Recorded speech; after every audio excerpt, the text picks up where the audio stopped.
po tayo ngayon sa Batasang Pambansa Complex para sa gaganaping ika-4 na State of the Nation Address ni Pangulong Bongbong Marcos mamaya pong alas 4 ng hapon. At ito na nga po ang ika-87 State of the Nation Address sa kasaysayan po ng ating bansang Pilipinas. Sa mga sandali pong ito ay nagdadatingan paisa-isa yung ilang mga empleyado na mga kongresista, may mga staff ng mga kongresista at mga kawani ng Malacanang, may mga nakita na rin po tayo at ilang pang mga kawani ng gobyerno para nga maghanda na at maging maaga dahil nga po talagang may mga ilang mga road closures din pong ipatutupad sa pagpunta o yung daan papunta rito sa Batasang Pambansa. Mahigpit din po ang seguridad, mahigit 10,000 mga pulis ang dineploy na sa loob at labas ng Batasang Pambansa para magbantay sa seguridad at pati na rin sa mga kilos protesta. 3 grupo po ang pinayagan ng mga otoridad na magsagawa ng protesta. Ito po yung grupong Bayan Muna na magrarally malapit sa St. Peter's Church sa Commonwealth Avenue. Ang Tindig Pilipinas na magpoprotesta naman malapit sa White Plains at ang isang grupo ng mga taga-suporta ng administrasyon na magsasagawa ng aktibidad malapit sa Sandigan Bayan sa Commonwealth Avenue. Bagamat meron tayong impormasyon na nakuha na mukhang hindi na nila itutuloy sa pro-admin dahil nga sa sama ng panahon. Pero mamaya antabayanan natin kung magbabago yung isip nila. Bukod dito, may mga isasagawa rin pong kilos protesta sa iba't ibang lugar sa bansa. At ngayong taon, gagawing simple ang SONA dahil nga po sa sunod-sunod na mga sama ng panahon, yung mga bagyo at kalamidad na tumama sa ating bansa. At bilang pakikiisa, tinone down po ang usual show of pageantry. Tinanggal na po yung red carpet dito sa North and South Wing, pero sa main lobby mananatili pa rin po yung red carpet. Bawal ang staged ceremonies, fashion coverage o photo setups at papayagan lamang ang maikling panayam sa mga dadalo sa SONA, alinsunod na rin po sa security at accreditation procedures. At hinihikayat pa rin ang mga dadalo na magsuot lamang ng tradisyonal na barong Filipiniana at kung maaari iwasan ang pagsusuot ng mga garbong mga damit. At aabot naman sa 85 members ng Diplomatic Corps ang kumpirmadong dadalo ayon sa Department of Foreign Affairs. Una nang nagsabi si Vice President Sara Duterte na hindi siya dadalo sa SONA ng Pangulo at samantala nasa 160 medical personnel naman ang mag-aantabay ngayong araw sa Kamara kasama ang 17 ambulansya, kabilang naman sa mga inaasahang tatalakay ng SONA ng Pangulo ang ilang issue sa ekonomiya at issue ng mga manggagawa. At speaking of issue ng mga manggagawa, kaugnay niyan mga kapanayan po natin ngayon live ang kalihim ng Department of Labor and Employment na si Secretary Bienvenido Laguesma. Magandang umaga po sa inyo, Secretary Laguesma. Si Maris po ito at live po tayo ngayon sa unang balita.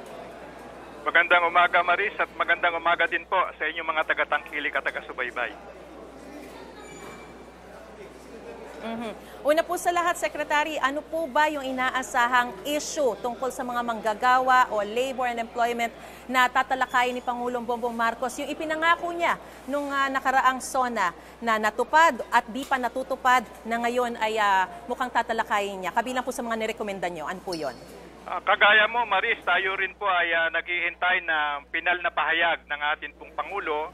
May kinalaman sa usapin na tumatalakay sa mga manggagawa. At siyempre, bahagi din dyan yung mga namumuhunan. At siguro, kagaya nung nakaraang SONA ng Pangulo, nabanggit niya yung kalagayan sa ating labor market o employment rate, naasahan natin na magkakaroon din siya ng pahayag, may kinalaman dyan. Subalit ulitin ko lang, kagaya mo at kagaya ng ating mga mamamayang Pilipino, hinihintay natin yung pinal na pahayag ng ating Pangulo mamayang hapon. Oo. Of course, we understand that. Pero syempre, bilang kalihim po, kumukuha po ang Pangulo ng mga accomplishments ng bawat isa sa mga kagawaran. At daing pa rin kasi ng mga manggagawa ngayon yung napakababang minimum wage para sa mga empleyado, sa mga manggagawa. At ang inaabangan po nila yung legislated wage hike. Posible pa po ba to o talagang mananatili na lamang sa mga regional tripartite boards ang bala o ang baraha para umakyat o madagdagan yung kanilang sweldo?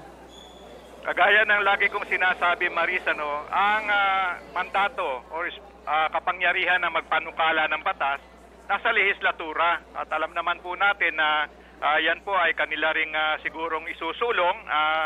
Mayroon na tayong nadinig ng mga ikangay pahayag na i-refile o kaya magpapile ng panibago.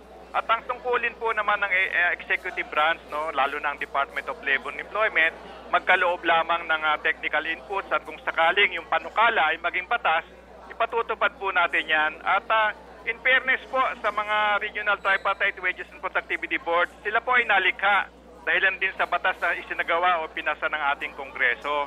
At ang kanilang tungkulin lamang may kinalaman sa minimum, yung pong entry level.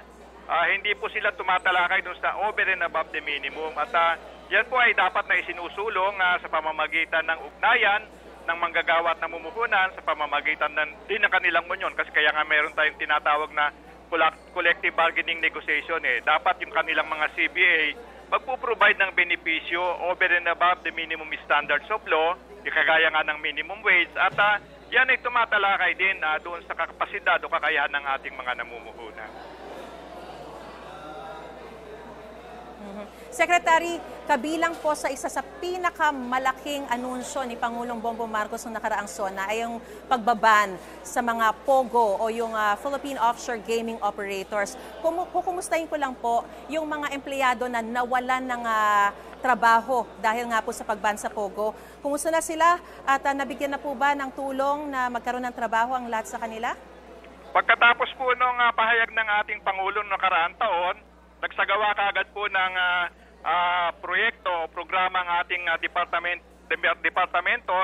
Kapahagi po natin yung mga employers po ng mga POGO workers at ng ating pong PAGCOR. At batay po dun sa aking huling nakuhang ulat, mahigit sa 28,000 mga manggagawa po ang natulungan ng ating pong departamento. Kabahagi ang ating pong mga iba sa pribadong sektor. Iba-ibang klase po ng assistance ang naipagkaloob sa kanila. Meron pong employment facilitation, meron pong livelihood, merong training, meron din naman pong pagtulong upang makakuha po sila ng kanilang mga sertifikasyon o ika nga yung pagpapatunay na sila ay maayos na manggagawa upang makakuha sila ng panibagong trabaho. At tumulong din po tayo sa pagbibigay ng ika nga yung mga assistance financial at yung kanila pong mga aplikasyon may kinalaman naman po sa unemployment insurance. So, sa pangkalahatan po, yung pong mga pagtulong ay isinagawa po ng DOLE at yun nga isinabayan din ng mga humigit kumulang 5 hanggang 6 na jobs fair kung saan nakatuon po sa ating mga POGO workers.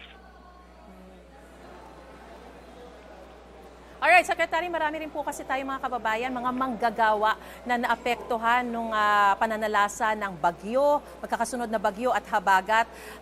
Meron po ba tayong tulong na maibibigay dito sa mga manggagawa na ito na syempre hindi muna nakapagtrabaho no, dahil nga po sa kalamidad at sa mga sakuna?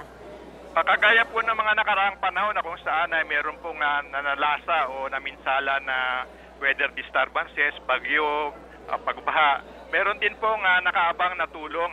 In fact po, noong nakaraang linggo, bagamat po medyo masama ang panahon, nagsimula na pong makipag-ugnayan ang atin pong mga frontliners, ang iba-ibang mga regional offices, kung saan po ay mayroong pinsala, idinulot po yung bagyo at yung pong ating habagat at medyo nagkaroon po ng profiling at expectedly sa pagbuti po ng panahon, itong linggo na ito, magsisimula na po ang implementasyon ng ating programa. Una, may kinalaman po sa pagkakaloob ng temporary emergency employment.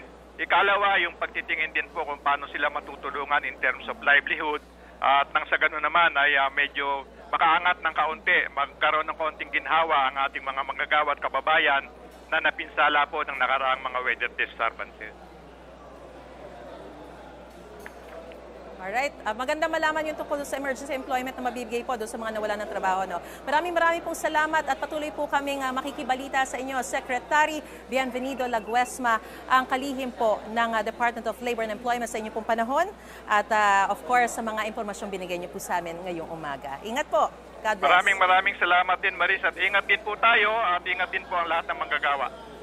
Gusto mo bang mauna sa mga balita? Mag-subscribe na sa GMA Integrated News sa YouTube at tumutok sa unang balita.